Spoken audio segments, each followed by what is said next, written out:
नमस्कार, मी शुभांगी पंडित.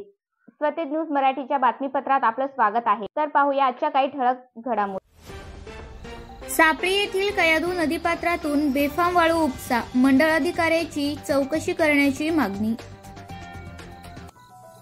कळमनुरी तालुक्यातील सापळी येथील कयाधू नदीपात्रातून बेफाम वाळू उपसा सुरू असून या प्रकरणात मंडळ अधिकाऱ्यांची चौकशी करावी अशी मागणी उद्धव बाळासाहेब ठाकरे शिवसेनेचे तालुका महासचिव माणिक पंडित यांनी केली आहे. या संदर्भात माणिक पंडित यांनी जिल्हा प्रशासनाकडे निवेदन सादर केले आहे.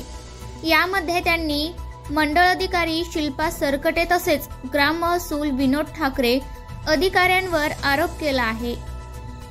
त्यांच्या आशीर्वादामुळेच कयाधू नदीच्या पात्रातून मोठ्या प्रमाणावर अवैध वाळू उपसा सुरू आहे.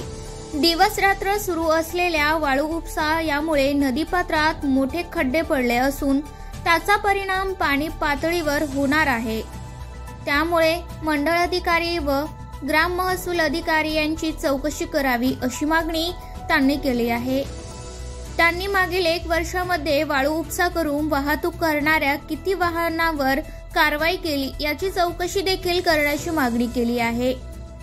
याची चौकशी न झाल्यास लोकशाही मार्गाने आंदोलन करण्यात येईल असा इशारा उद्धव बाळासाहेब ठाकरे पक्षाचे तालुका महासचिव माणिक पंडित यांनी दिला आहे.